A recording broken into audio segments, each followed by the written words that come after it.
Do silent and solitary meditation retreats improve mental health?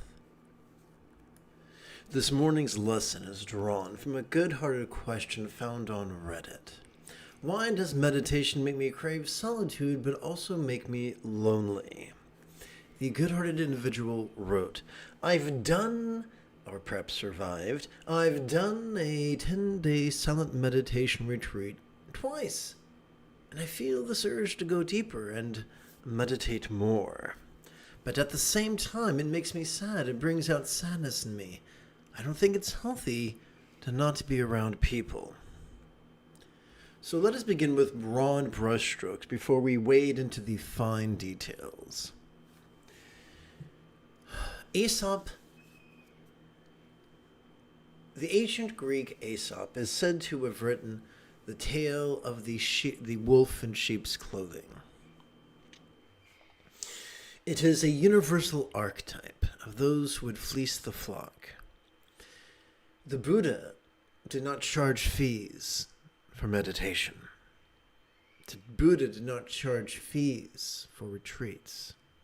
And yet there are people who will charge hundreds, if not thousands of dollars to give meditation instructions and to sentence people to sit in silence, in solitude, for days that stretch to 10. I would think twice before assuming that these are the people who have our best interests at heart. Studies have been done that prolonged sensory deprivation can, in some cases, create experiences of pleasure. We are hedonistic, and our dopamine-oriented reward system does crave pleasure. It's what we have evolved to do. But not all pleasures are created equal. If you don't believe that's the case, then go visit a 12-step recovery program and let people tell you their tales of pleasure that led them astray. So it's been my experience over more than 3 decades of doing this full time that those who seek the jhana experiences disproportionately become more cranky and more antisocial. Sensory deprivation is actually antithetical to mindfulness. The first of the Buddha's 7 enlightenment factors is mindfulness. No mindfulness, no enlightenment. But when we shut ourselves off from sights and sounds, sensations, flavors, scents, and the like, we do more harm than good. Perhaps that is why, perhaps that is one of the contributing reasons why World Health Organizations consider solitary confinement to be cruel and unusual punishment, and in fact torture. As someone with ADHD who suffers from dopamine deficiency, solitude has been excruciating in the past.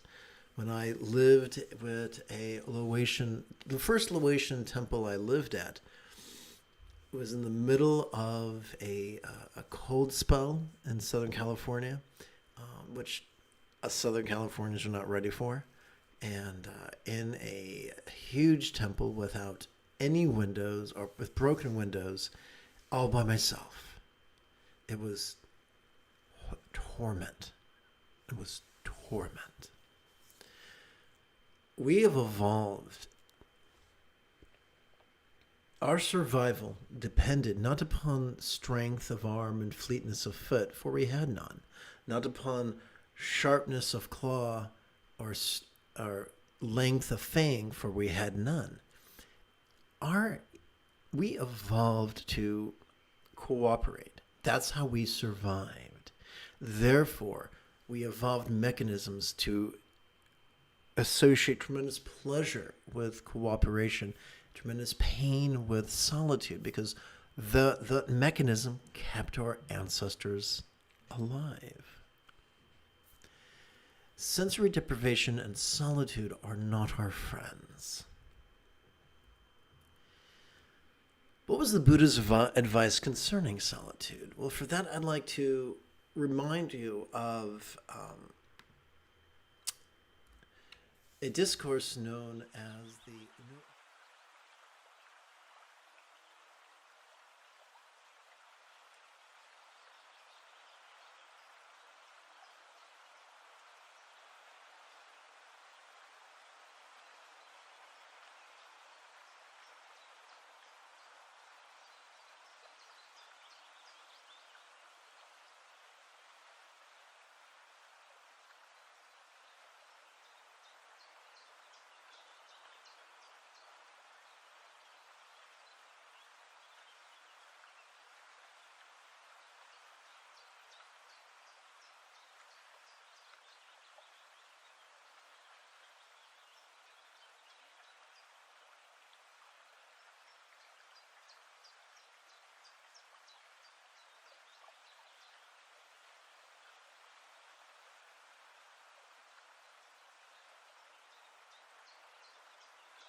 Once again, so in addition to having a dopamine pleasure-seeking reward system, we also have an oxytocin meaning-seeking reward system, fulfillment-seeking reward system.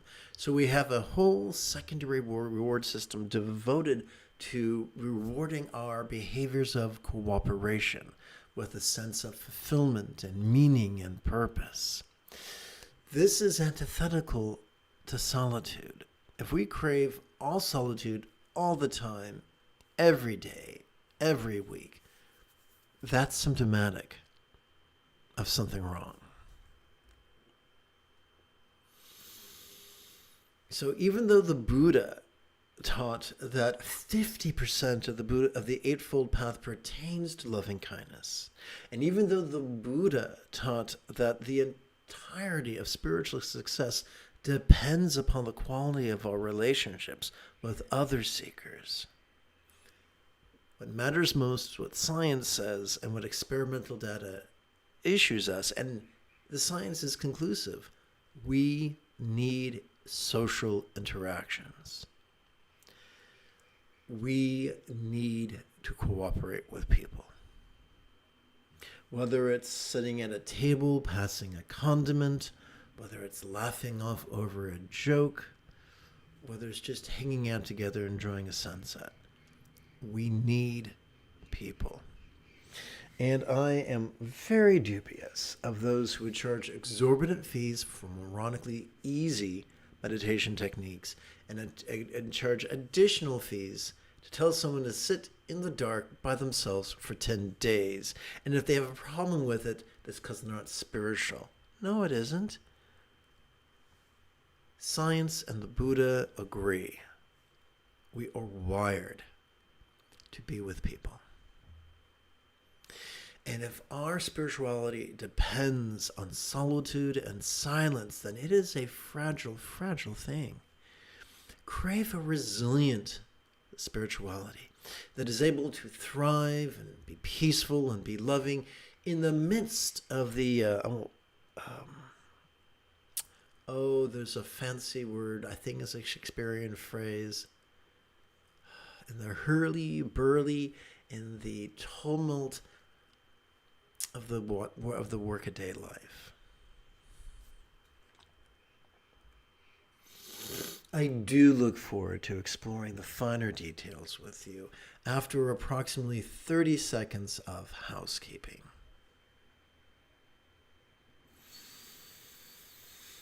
This is Lama Jigme Gyatso of the Buddha Joy Meditation School. For more than 30 years, I spent about 8 hours a day, almost every day, studying, practicing, mastering, and reverse engineering the teachings and techniques of each sect of Buddhism so that you would not have to. Welcome, my friends, to Meditate Like a Jedi, which is made possible due to the generosity of viewers just like you. This morning's practice is inspired by a reel I watched from a science educator who I really respect, who has really been beat down recently by her experiences of chronic anxiety. This practice is ideal for people dealing with chronic anxiety and as well as panic attacks, be they superficial or be they trauma-induced.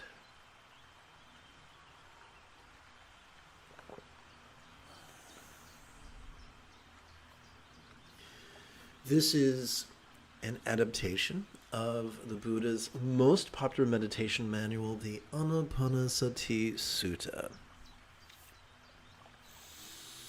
It is organized in terms of the 4 bases of mindfulness, which in this context would be the physical, the interpersonal, the mental, and the circumstantial.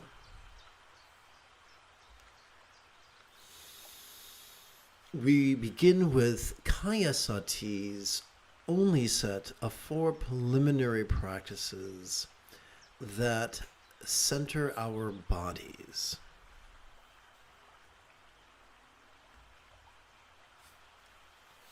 At the top of the screen, you'll notice that it reads, first week, 32 rounds of this meditation every 12 hours. So this would take less than 5 minutes. Knock one of this, practice this for approximately, for a count of 32 rounds, and do this for a week. And by the second week, you'll be ready to do 2 exercises, this week and a second exercise. And by the third week, you'll be ready to do this week, this exercise, the second exercise, and the third exercise. And so you can build gradually over a period of 16 weeks. Although Buddha's meditations are easy on the brain, they are taxing on the body for those in the West, like myself, who are not raised sitting sustainably cross-legged upon the ground. And this gives our body a chance to adapt gently. It also gives our pets and our partners and our children a chance to get used to the idea of us meditating. And if we just jumped in 2 hours twice a day, it would really freak them out. But if we just do it a few minutes, gradually increasing it every week, everyone is much more relaxed and comfortable with that. So we begin with the first of Centering's 4 physical preliminary practices where we mindfully notice and even investigate our relaxing, longer, gentle exhalations. Mindfulness is the first of 7 enlightenment factors, and it's what we're wired to do. Every time we inhale, whether we know it or not, we access our sympathetic nervous system. And I think I'll put an image of that right here. Please bear with me while I actually hit the insert button and go to pictures and go to N for neuroscience. And dive down and find the sympathetic nervous system. I'm then going to hit the wrap text button and pull it to the side.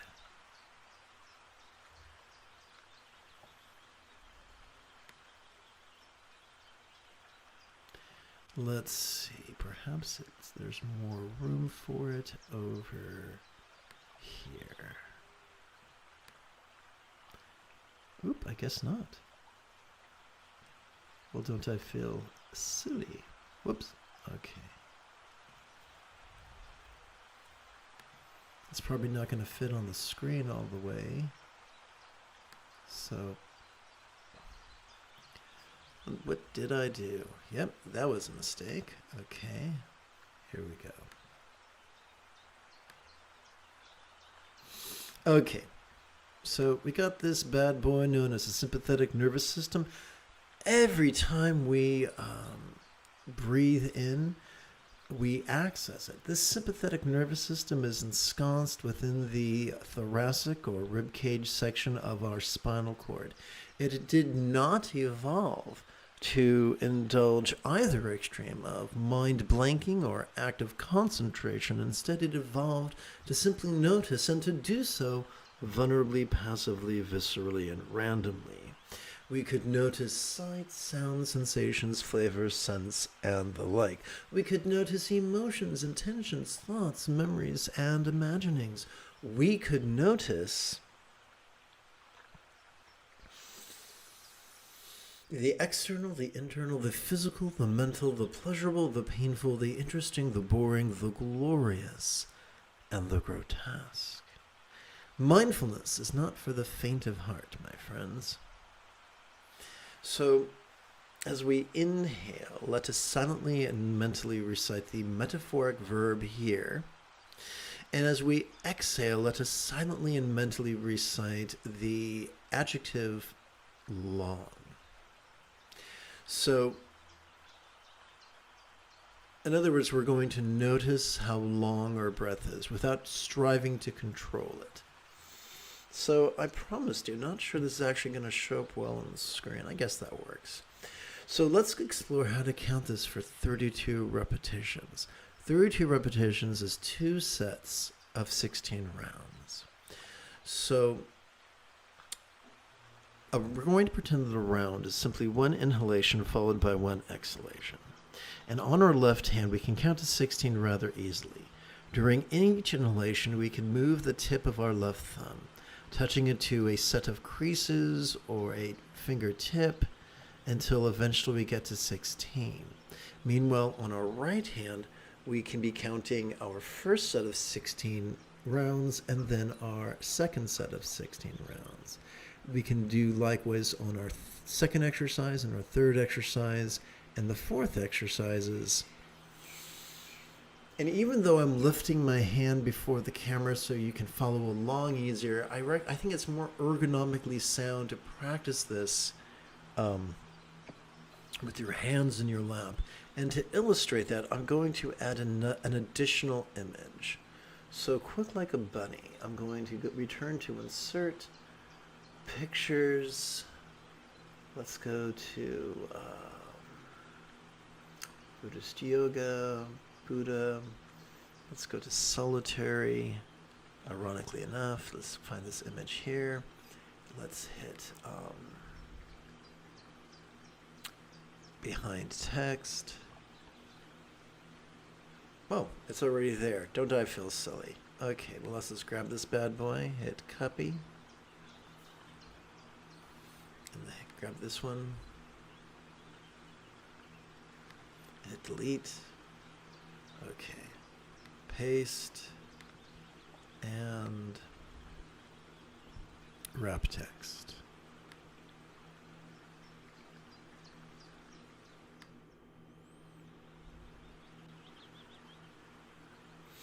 So, as I was saying, notice how in the most ancient Buddhist statuary, the hands are just relaxed in the lap. Nothing fancy. Just one hand stacked upon the other. Okay, so let us practice. Here, long. Remember, here is not literal, it's figurative.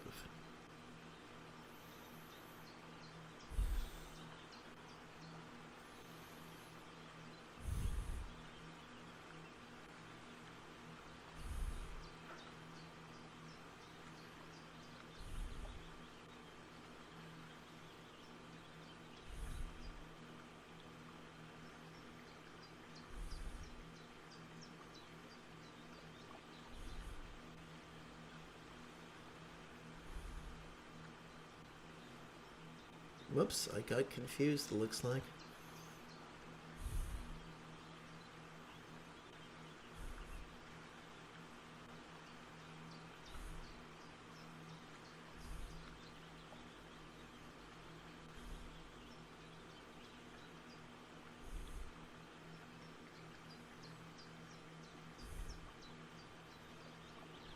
So that's our first set of 16. On our right hand, we can prepare to count our second set of 16. Back to the left hand.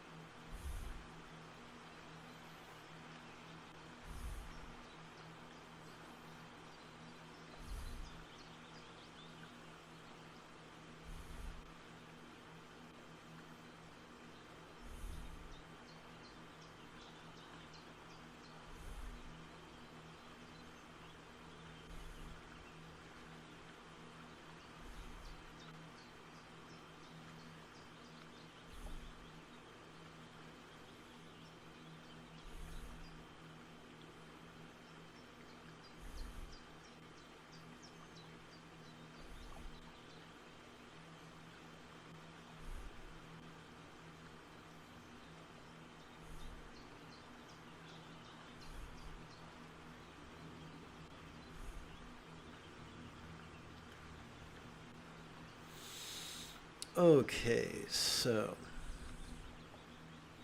we turn the page. We come now to the second of centering's 4 physical preliminary practices, where we mindfully notice and even investigate the coalescence of our invigorating inhalations. So, invigoration or energy is the third enlightenment factor. If the way we are living our life and or the way we are meditating is making us lethargic, that's not sustainable. Get enough sleep, get enough water, fresh air, sunshine, exercise, and eat the foods that we evolved to thrive on. A whole food vegan diet, which you can, even on a modest budget, you can eat that way, simply by shopping at a dollar store.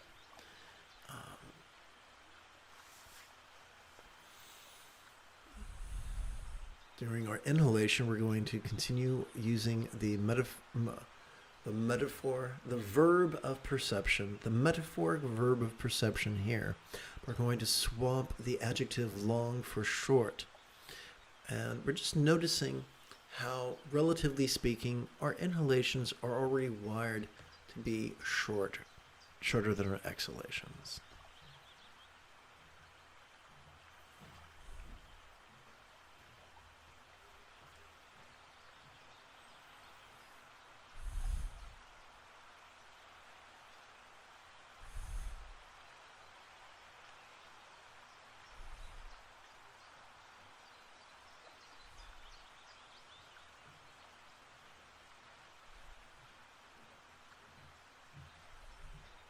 Or another way of thinking of it is this way.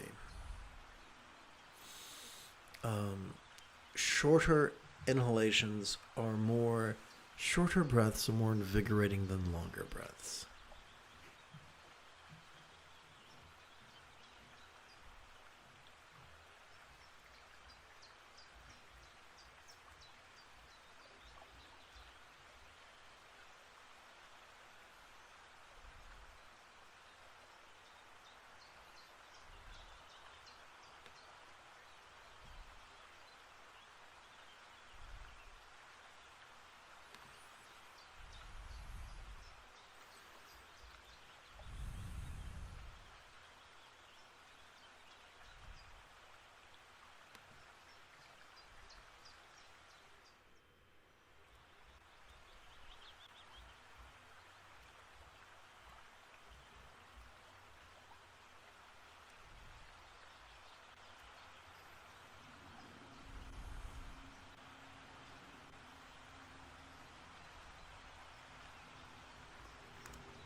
If you've ever seen some of the Bruce Lee movies from the late 60s and early 70s, before a fight scene, you'd see him dramatically take a series of short breaths to get himself amped up.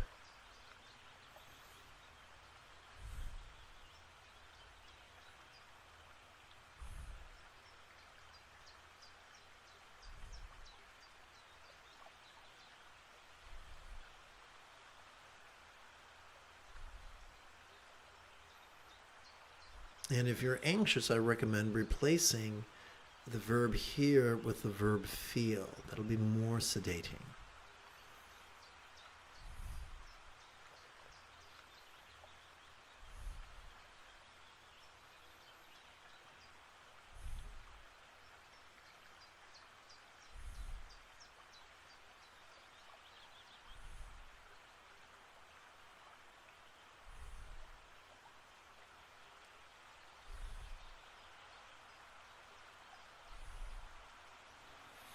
On the other hand, if you're prone to depression, I recommend replacing the verb hear with the verb watch.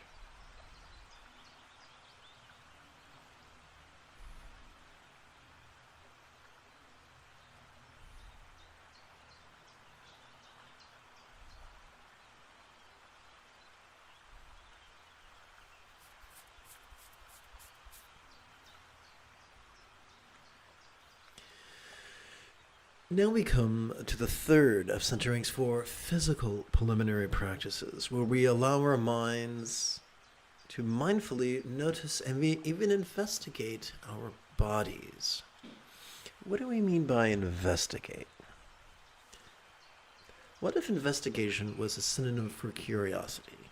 And what if this curiosity was basically the opposite of being defensive? Guys, as we sit in meditation, we're going to notice really cool things. We're going to notice things that are glorious. We're going to notice things that are grotesque. We're going to notice things that are interesting. We're going to notice things that are boring. Things about our circumstance and our body and our relationships in our mind. Our job is not to beat ourselves up. Our job is not to justify or condemn, but to notice and relax. As we breathe in, let us work with the metaphoric sensory verb here. As we exhale, let us play with the noun form, which functions as a monosyllabic synonym of body.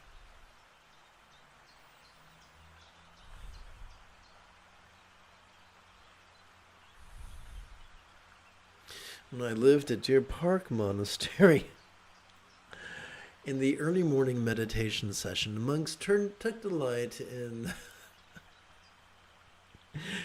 belching and farting in the middle of a meditation group with the utmost of enthusiasm, which made hearing each other's bodies an inevitability.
We come to the fourth of Centering's four physical preliminary practices where we allow our bodies to tranquilly relax. This tranquility is the fifth of the 7 enlightenment factors. Excuse me. So I'm going to play with graphics again. Let's see here. Insert pictures. Let's go back to find neuroscience.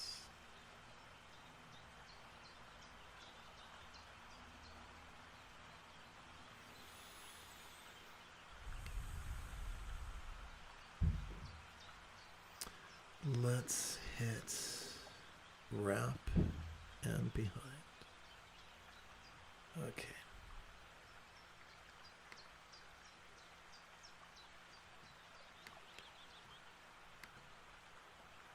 Well, that's lame.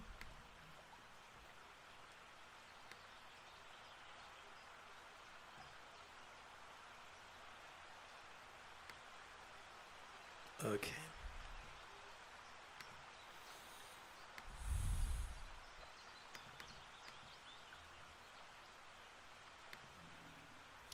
So, every time we exhale, whether we know it or not, we are accessing our parasympathetic nervous system, which is ensconced within both the lower lumbar region of the spinal cord as well as the tippy top of the cervical region that some people describe as the brainstem.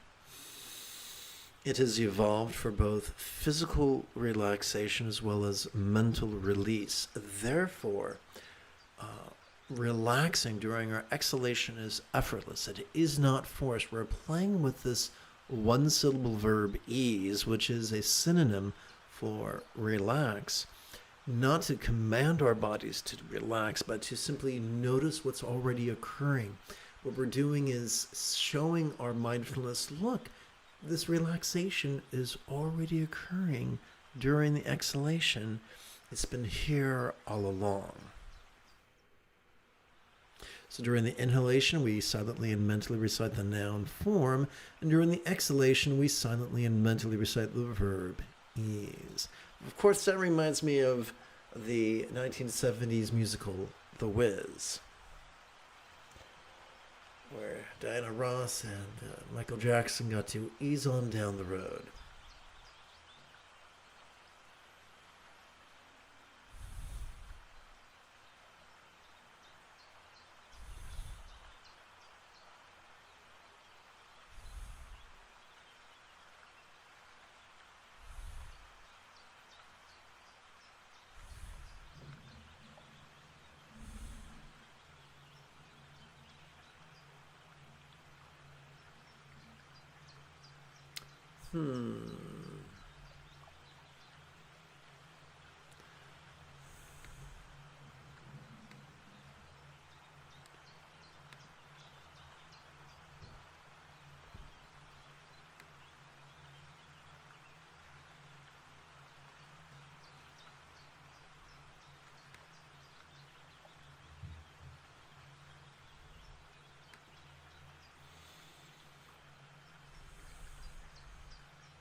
Let's switch gears now and continue with Vedana Sati Seta 4 jhana meditations that center our feelings.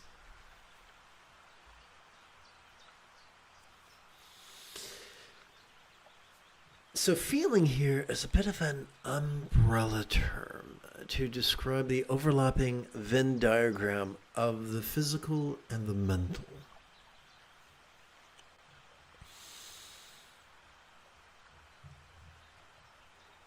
We begin with the first of 4 feeling-oriented centering practices where we savor the first jhana's invigorating, blissful joy.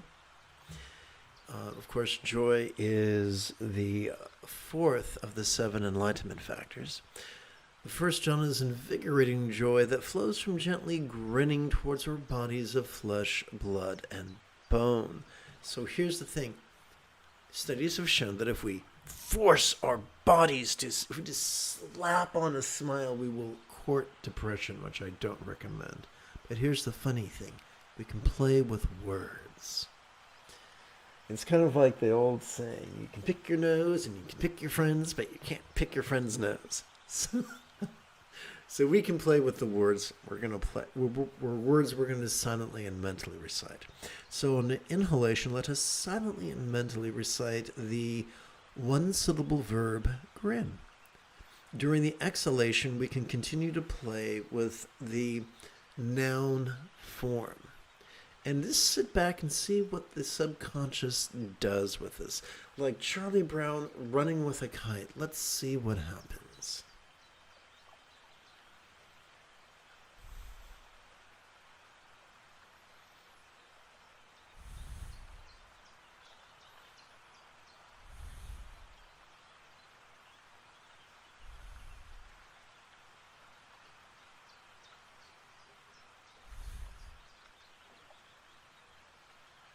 Ironically, Madison Avenue has turned quite a tidy profit at teaching us to hate our bodies, to hate its appearance, to hate its size, to hate its shape, to hate its sensations. But when we apply the Buddha's advice to gently express affection to our bodies by playing even with the possibility of grinning at our body, it can feel mildly stimulating.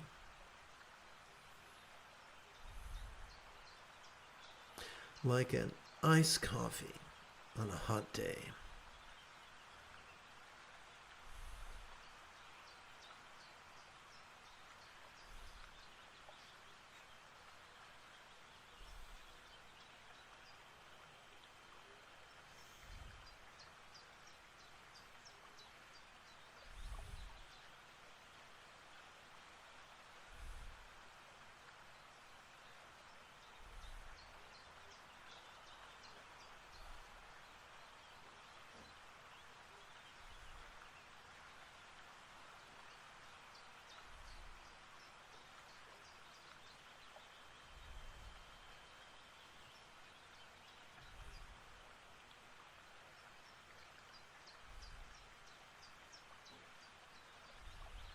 Welcome to this morning's live stream. The moment you have a specific question about Buddhist chanting, Buddhist meditation, Buddhist philosophy, or their application, please type your question in the chat window. During this exercise, and we have many exercises to play with, but during this exercise, during the inhalation, we're going to silently and mentally recite the 1-syllable verb grin. And during the exhalation, we're going to silently and mentally recite the 1-syllable noun form, which is a synonym for body.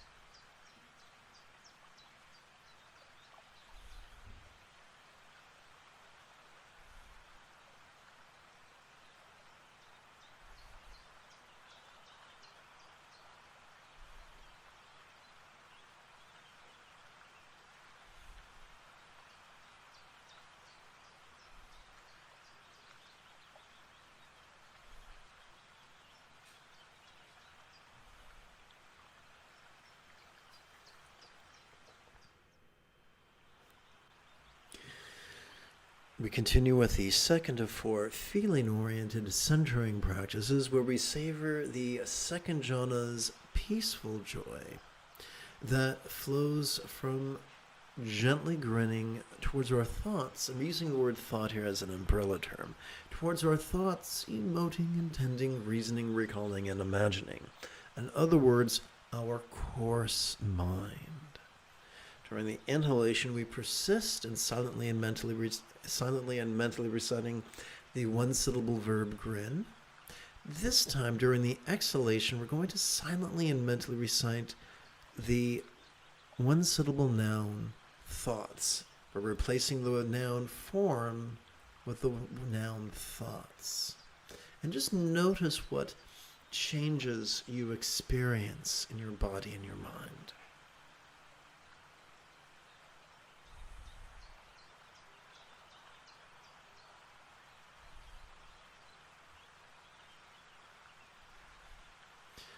Now, allow me to remind you. Let's see here. 1, 2, 3, 4, 5, 6. Copy. 1, 2, 3, 4, 5, 6.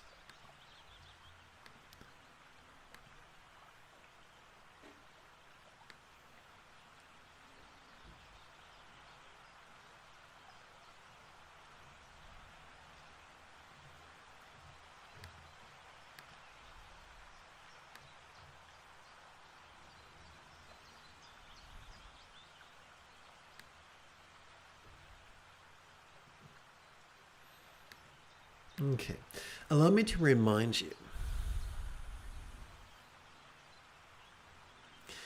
that as we breathe in, we're wired to notice. And sometimes we'll notice exactly what we're silently and mentally reciting. Other times we'll notice other things. Those other things could be in the background. Those other things could be in the foreground. That's fine. Persist in silently and mentally reciting these words. Allow your mind to do what it do. Sit back and enjoy the show.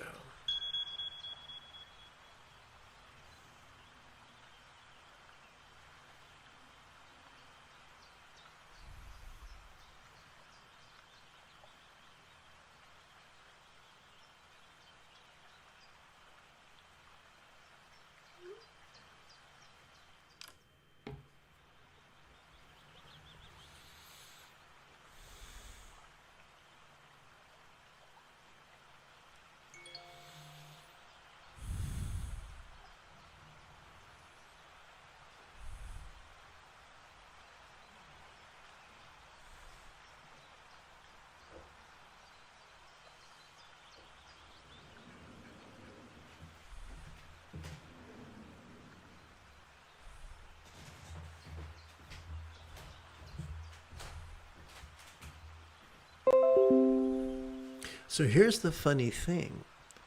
Thoughts can be anything. They can be pleasurable emotions or painful emotions. They can be kind intentions or cruel intentions. They could be wise thoughts or stupid thoughts. They could be sharp recollections or dull recollections. They can be beautiful imaginings or horrible imaginings. Either way, we let them do what they do. We don't try to tell them what to do.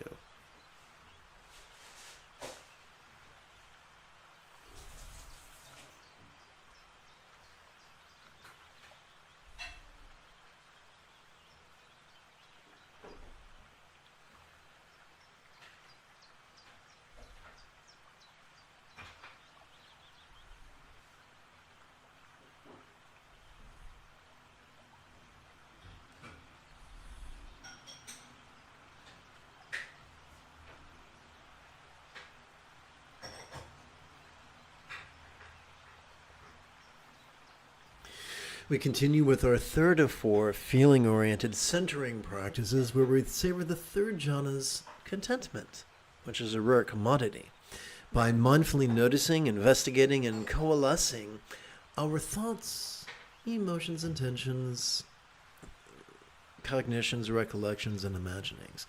So coalescing is just a fancy word for this. Every time we breathe in, whether we know it or not, whether we feel it or not, well, our breath coalesces in our lungs. So just as our breath coalesces in our lungs, our perceptions coalesce in our awareness.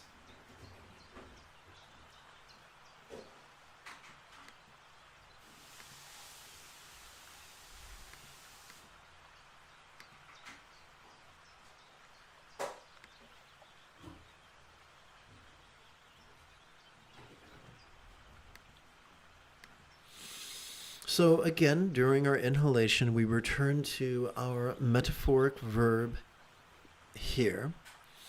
And during our exhalation, we persist with the noun thoughts.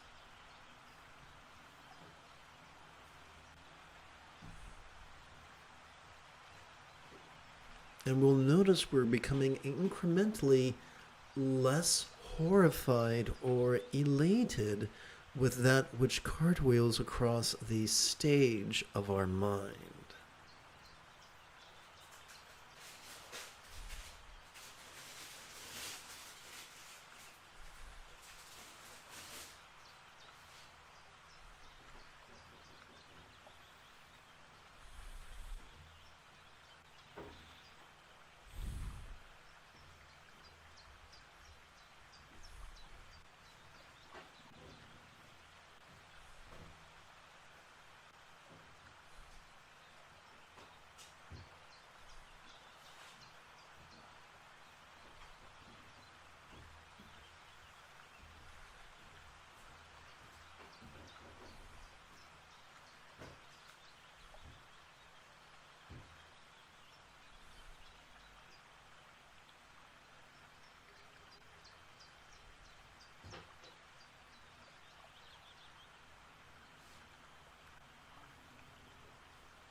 So as I mentioned, we're using here as a perceptive verb that is also figurative.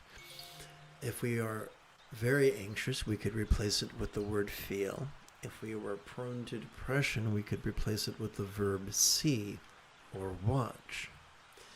This is sort of the middle ground between the two extremes of feeling and watching.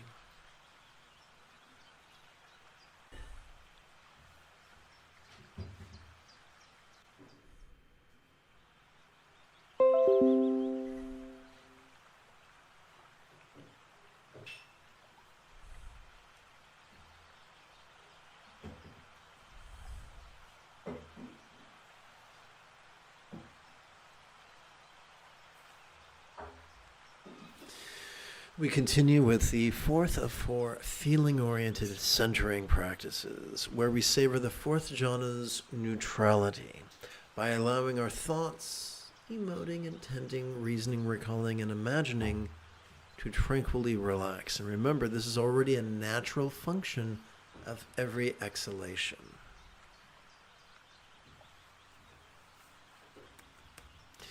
During our inhalation, we could silently and mentally recite thoughts. During our exhalation, we could silently and mentally recite the one-syllable verb ease.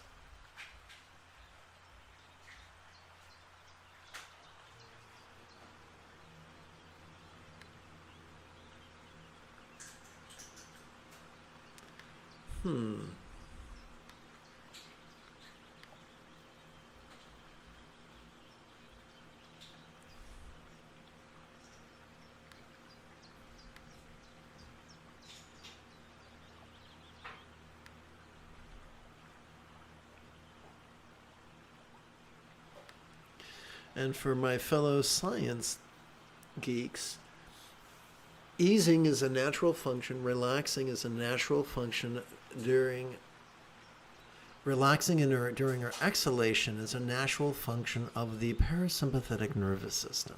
So we're not forcing or contriving anything. We're just grooving and harmonizing with mechanisms that are already latent within our central nervous system.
We continue with Chitta Sati's second set of 4 jhana meditations that center our mind.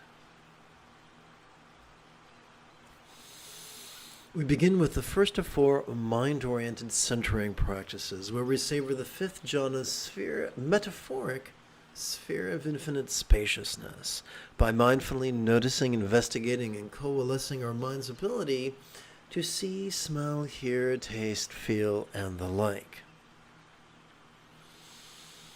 So, just as we used thoughts as an umbrella terms for our ability to emote, intend, reason, recall, and imagine, we're using mind as an umbrella term for our ability to perform simple perceptions.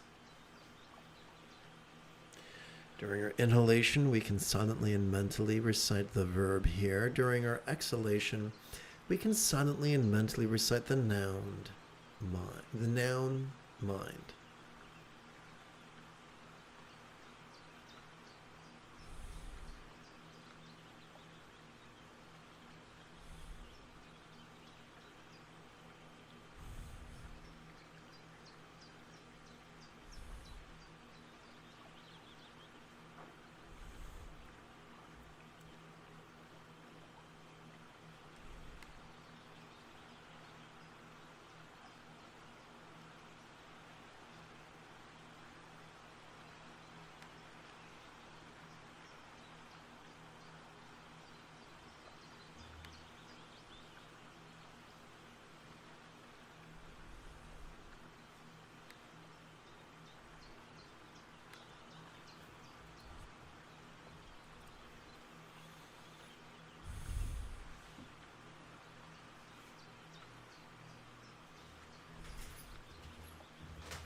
We continue with the second of 4 mind-oriented centering practices where we savor the 6th jhana's metaphoric sphere of infinite awareness, which we generate by allowing our mind to invigoratingly gladden as towards it we gently smile.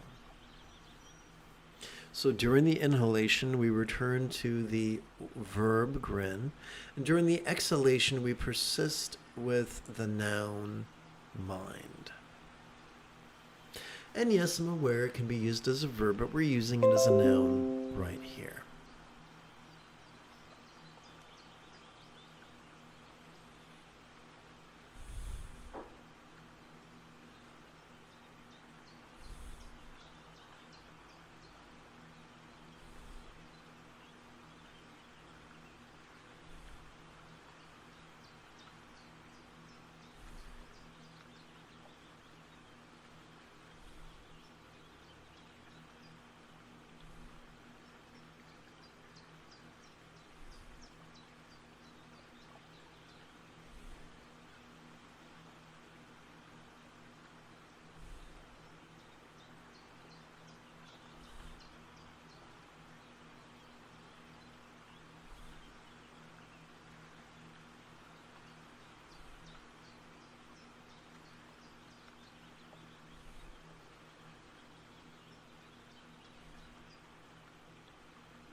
Oops, got a little ahead of myself.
We come to the third of four mind-oriented centering practices, where we savor the seventh jhana's metaphoric sphere of non-graspability, as we allow our minds, seeing, smelling, hearing, tasting, feeling, and the like, to tranquilly relax in the most sustainable way.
We come to the fourth of four mind-oriented centering practices, where we savor the eighth jhana's metaphoric sphere of acquiescent non-labeling. By experiencing the liberating equanimity or balance of our controlling tendencies to push and pull and remedy and cultivate. During the inhalation, we can continue to silently and mentally recite the noun, mind, and during our exhalation, we can silently and mentally recite the verb, free.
Now, people could understandably chafe at this and say, but I wish to cultivate peace, I wish to cultivate love. But here's the irony.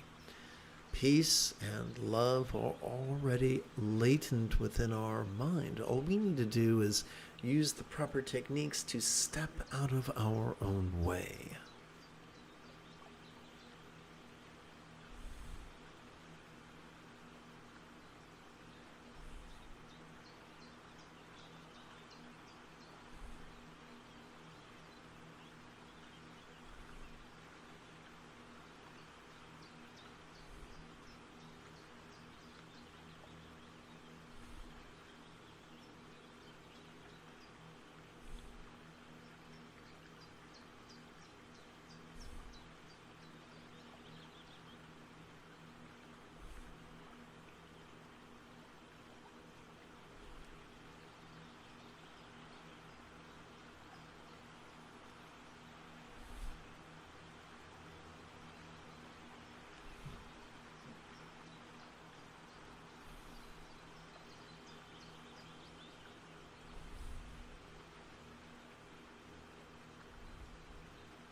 We end with Dhamma Sati, also known as Anicca Vipassana,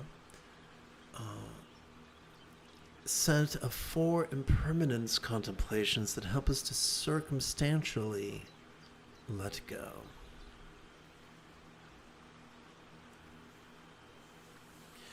So, with our first exercise, we're giving yourself permission to notice change.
Let us, as we silently and mentally recite, hear, fade, let us give ourselves permission to notice subtle impermanence.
As we come to the third of four passive contemplations, let us consider very subtle impermanence. As silently and mentally we recite the verb here during our inhalation, and then silently and mentally we recite the verb cease during our exhalation.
We conclude with the fourth of four passive contemplations, where we consider relinquishing, surrendering, and letting go.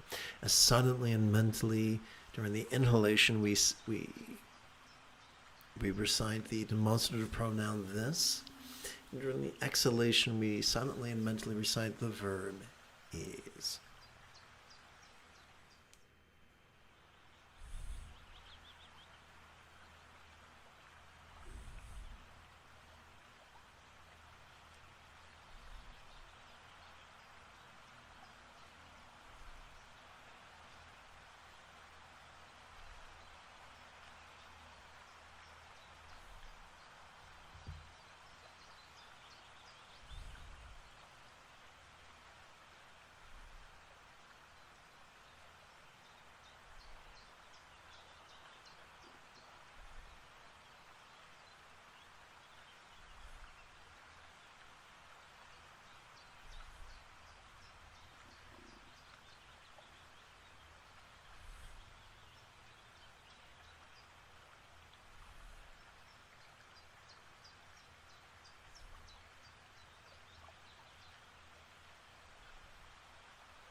Let us seal this morning's practice by percussively chanting loving wishes for universal enlightenment and well-being.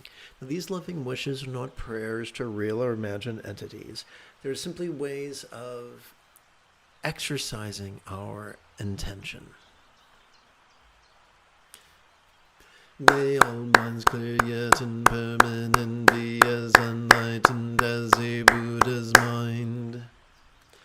May all experiences of the interpersonal resounding yet impermanent be as loving as a Buddha's speech. May all bodies sensual yet impermanent be as beautifully healthy as a real or imagined Deva's form. May all circumstances appearing yet impermanent be as safe and abundant as a real or imagined Devi's land.